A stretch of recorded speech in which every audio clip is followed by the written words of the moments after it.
Mr. Chairman. I appreciate my friend Mr. Lowenthal so much, but when my friend Mr. Westerman was talking about the forest fires and the underbrush that doesn't get cut and the fire lanes that aren't cut so that when lightning occurs, as it has for millennia, and a fire starts, we're able to put it out.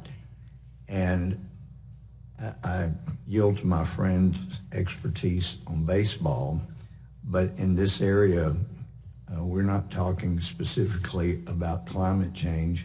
We're talking about very easy fixes to prevent and stop most fires, and that is simply managing the land. Whether the climate stays exactly the same, we have climate change 4 times a year, and I'm part of the woods, but or whether it's same or changes still, there's an obligation to be responsible, manage the forests in such a way we don't destroy them.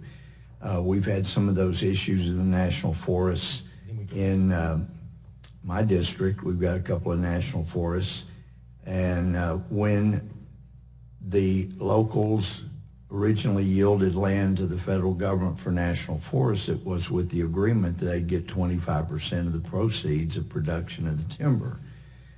Unfortunately, we've never had any sequoias or redwoods. We're not talking anything like that. We're talking about trees that grow back every 20, 25 years, and they're one of our best renewable resources.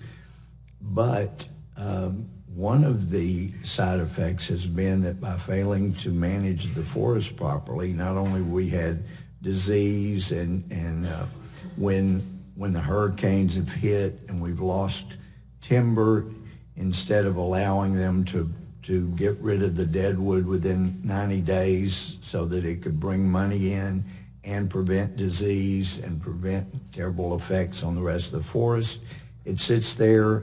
It draws insects, draws disease, it adversely affects the forest. And if we were more responsible in the management area, it would be a win for everybody. So there's an obligation just to being good stewards of the land to manage it. And I think that's what my friend Mr. Westerman was talking about. But I appreciate the sensitivity to the term climate change, but here we're just talking about managing the forests. And by the way, example, rural Sabine County back in the late 80s, saw one year, it was pretty typical. Their 25% was around 1.6 million, which certainly helps the schools tremendously. And I don't know what it was last year, 2 years ago, it was $64,000. And it's really hard to keep a school going. You can't tax that huge area since it's national forests, and it's really put local people in a bind. Schools are suffering as a result. So I hope we'll get back to managing those forests more responsibly. And with that, I yield back.